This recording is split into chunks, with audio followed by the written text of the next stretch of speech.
Are we filming? Yes, we are. Welcome to another video. This is a slight departure. Let me explain. I'm going to be talking about this binder. This binder, I believe, it's a Filofax personal organizer. I believe it is possibly the greatest, slightly controversially as well, the greatest personal organizer ever made by Filofax, and I'm going to explain why. But before I do, I just want to clarify something, and that is this particular video I'm making again. I made a very long-winded version of this video. And it went off on tangents, and it was impassioned and intense, and I ended up talking a lot about my frustrations with flatability, or the lack of, and I decided to make that an exclusive for channel members only. So I am doing this again, a more concise and simplified version where I'm sticking to the point, and this is for the wider viewing public. So if you're a channel member and you're watching this again, thank you for joining me again. So without further ado, this is the binder. This is the binder, and it is, and let me zoom in and I'll show you. It is the Filofax Personal Sandhurst calf leather, made in Italy. I don't know where in Italy. I don't know anything about the tanning process or the production. It's something that Filofax don't tell us, although some companies out there make a feature of they're using the provenance of the leather as a marketing tool. But Filofax, not so much. But this is a quality binder with a capital Q. Let me zoom out. It's kind of a standardized Filofax. Everything is how you might expect it to be. A quarter of a century ago, this was made. This was produced in 1999. Went on, I believe, until 2001. Certainly the catalogues. I looked at the Filofax website. There's a link in the description below. Very useful resource. But the leather is absolutely superb. It's something that it's a leather that if Filofax made binders with this sort of leather, I'd be very pleased. It's different now. I appreciate that it's different, and I suspect that is why vintage binders, and I would say, even though this wasn't made in England, I would call this a vintage binder. It's certainly over 25 years old. It's certainly like a vintage wine. Like a vintage wine, it doesn't have to be a certain age. It just has to be a good year, a good vintage year. This is I would call this a vintage binder. Other people's opinions about the term vintage would vary, but I call this a vintage binder, and it's my video, so I'm sticking to it. Let me tell you about this, because I just think it oozes quality all over. Let's start with the patina, or the patina. This is a well-used example that has the quality has meant that it has improved with age rather than become worse. And you know exactly what I'm talking about. So it has the patina of a well-used Filofax, which has improved with age. It just feels fantastic to feel. But let's have a look at the features of it. I think we need to start with the big thing, and I'm not going to go a bundle on it, but I want to talk about this. Isn't that fantastic? The flatability is superb. You cannot get better than that. It's even better than, let me just show you the binder that I've had for the longest time, 32 years. I bought it new. This is my Filofax Sherwood, and it is not quite there, but the flatability is very, very usable. There's no problem there. I'd say it's 99%.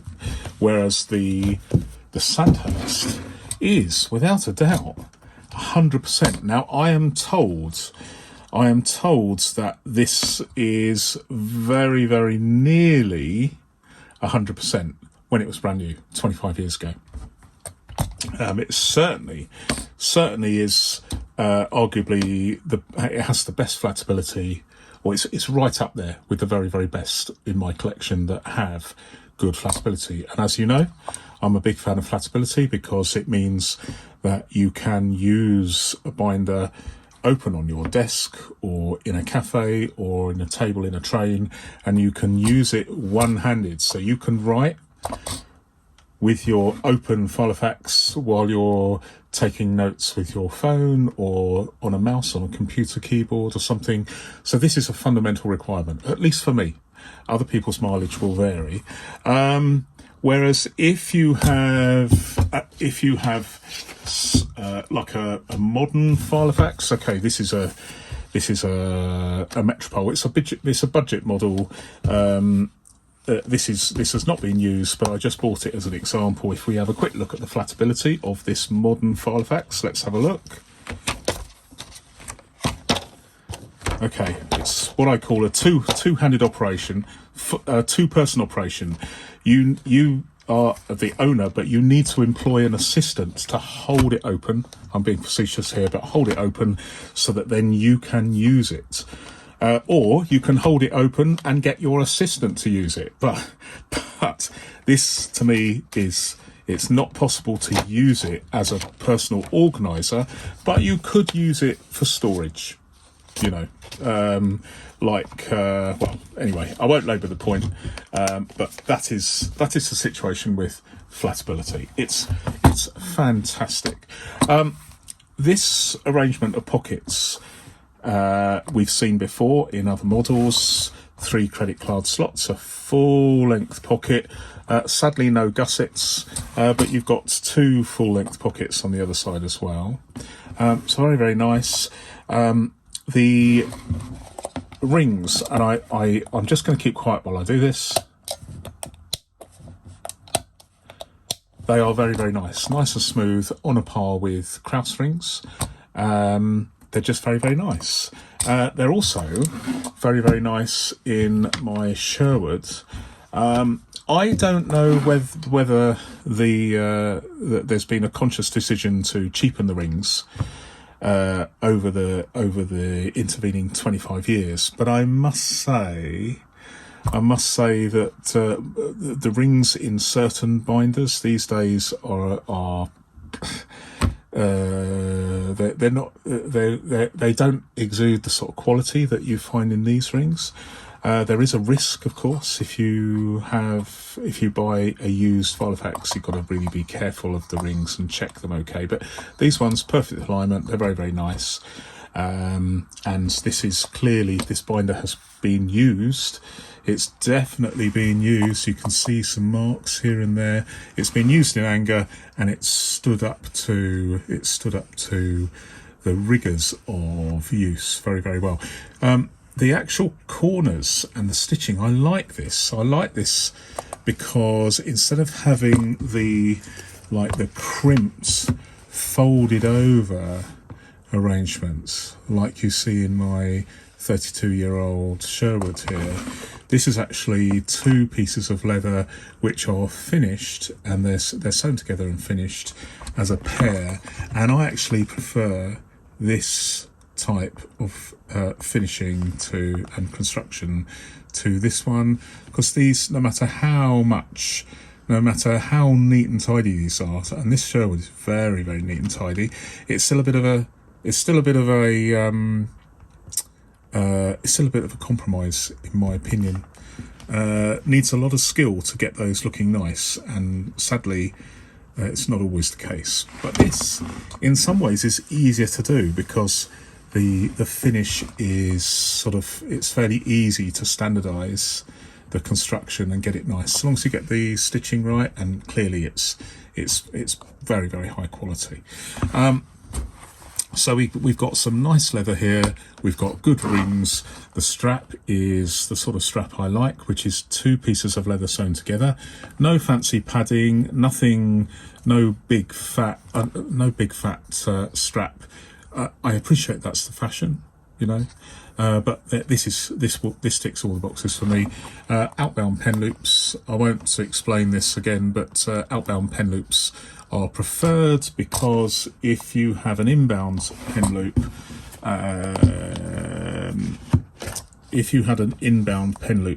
it may affect the actual pages stroke dividers. It is a possibility. It is a possibility. So outbound works really, really nicely engineered, and this leather, because it has have we got a pen? Have we got a couple of snub nose pens? Yes. So if you have a thick piece of leather like this, with no folder of inside, there's no hem in the middle, then a pointy pen would work, but also a snub nose pen will work. There's nothing halfway for it to catch. And these are really nice. They're some of the best pen loops I've seen, and there's 2 of them. There's one on this side, one on this side, and this one is slightly bigger, so it will fit. As an example, my fountain pen, one of my, this kind of fountain pen I check to see if these pen loops can take a fountain pen, and it does. This is a Parker IM, and it's just a perfect fit. Nice with a capital N. So everything is nice. Everything is nice. I just wanted to talk briefly about the flatability. The reason why there's good flatability is because there is a natural hinge here. Instead of the stiffener being in one piece going across the spine, it is in 2 separate pieces. So there's a stiffener here which ends here, and a stiffener here that ends here, so that it doesn't run across the spine, and so you do get this lovely flatability. So if anyone from Filofax is watching and they are scratching their heads and wondering why their current binders are like this, which is a bit of a nonsense, really, complete nonsense, you can't use it. Why is that? Well, because the stiffener goes all the way around in one piece, and so it just makes the Filofax, in my humble opinion, not really of any use at all, other than storage. And everybody needs a Filofax to store archived materials, yeah, but you shouldn't really have to be scrubbing around to find a binder that's got good flatability. But if you are looking, if Filofax flatability is a priority, I think a lot of people it is, then maybe a vintage binder or a used binder from yesteryear might be more suitable for you. Who knows? It's a personal choice, but I think for me, flatability for me is the most important thing. But it is a very, very nice thing. Is this the greatest Filofax ever made? I mean, it's right up there. It is right there, because not only the quality of the construction and the quality of the leather, but also great flatability, great rings. I'm not really a fan of pockets, but I can see that for many people, pockets are de rigueur. They really want the pockets because it's an organiser. You can keep various things, bus tickets and receipts and envelopes, whatever. I do appreciate that many people want a personal organiser with pockets, and if you do, and you're looking for quality and good leather and everything, this ticks all the boxes, I would suggest. So does this qualify for being called the greatest Filofax ever made. It's your call. Thanks very much for watching. Until next time, goodbye.